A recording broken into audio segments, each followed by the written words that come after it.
The Graduate begins with a bombardment of sensory metaphors. Over the distribution company title, an enclosed space humming sound is heard, and it continues as we fade into the face of Benjamin Braddock against a white background. Ladies and gentlemen, we are about to begin our descent into Los Angeles. The sound you just heard is the landing gear locking into place. Ben is in a zombie-like trance. A tannoy voice lets us know that he's on an airplane, and the camera zooms out to reveal the airplane context. The initial shot setup is very carefully framed to white out the context, so to speak, as if Ben is emotionally and mentally existing in an empty and lonely space, despite his physical body being among others. The actual dialogue spoken by the pilot might be representative of the downward spiral journey that Ben will experience as the story unfolds. Ladies and gentlemen, we are about to begin our descent into Los Angeles. We will accompany Ben on his emotional descent.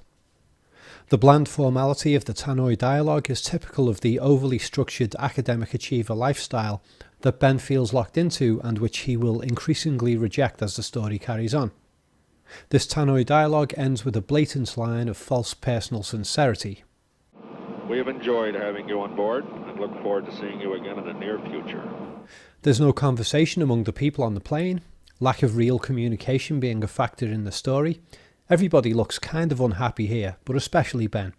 Even the people with window seats aren't looking out of them. I'm not sure if this is relevant too, but Ben is sat next to a woman and there are two women in front of him. Directly in front of him is a pretty young blonde. His desire for love with a woman his own age is a major motivation in the story. The hum of the engines, which would certainly have been dubbed, could have been lowered right down in terms of volume, but I think it's been emphasised to accentuate the feeling of claustrophobia.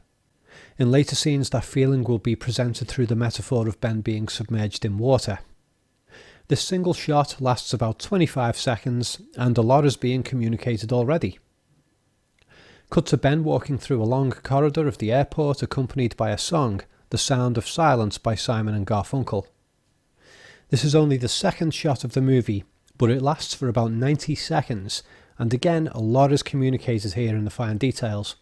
The song lyrics seem to be about loneliness and lack of verbal communication. In fact, walking alone is one of the lines, which is what Ben is doing here, except he isn't even walking actually. He's being carried along by an automated conveyor, a travelator I believe it's called these days. This situation of being moved along by an external force is how he feels about his own life. His decisions and actions, we will soon learn, have been dictated to him by the expectations of his rich parents and the bland conformity of the academic rat race. He's the only person in shot and remains so. There are other people, but they just pass by very quickly. The background is a dull, repetitive set of tiles with no interesting or distinguishing features along the way.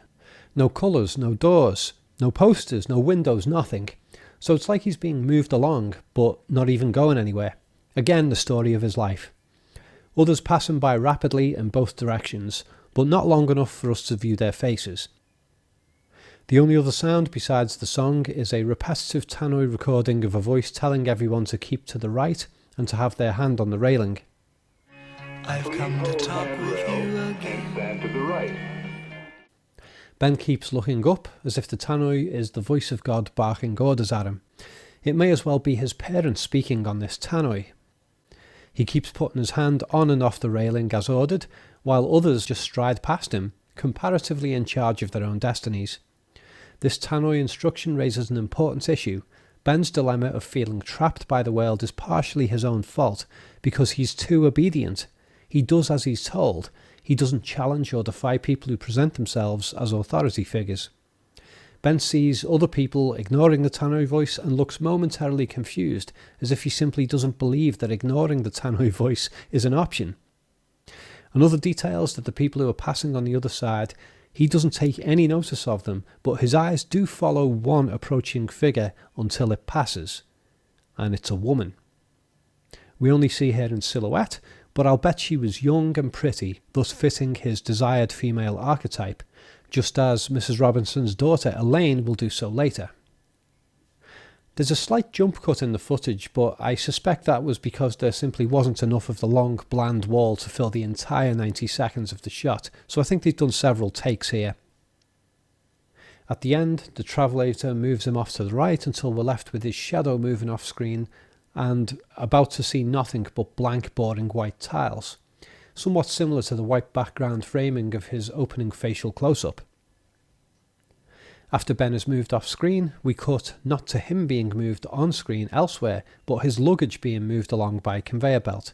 He may as well be a piece of baggage himself. He's certainly carrying enough emotional baggage. The tannoy voice continues spouting instructions about baggage handling, and the sign passes saying, "Do they match?" with a picture showing that baggage can be identified by number tags. All kind of bureaucratic, isn't it? Ben walks away with the luggage. Everyone else is facing a different direction to him, and a more stocky and masculine looking guy passes him by holding the hand of a girl who is smiling.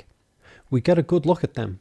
She looks happy to be led by a strong man, and he is wearing jeans and a t-shirt and thus is free of the bureaucratic machine constraints that Ben himself is locked into. I mean, why is he wearing a suit and tie for a plane journey back home to see his parents? He has to an extent become his own bureaucratic enslaver. He's learned how to pressurise himself in the physical absence of his own parents. He appears to pretend that this happy couple aren't there, and actually this guy confidently leading her by the hand, that's what Ben will do himself with Elaine at the very end of the movie. It's a good foreshadow.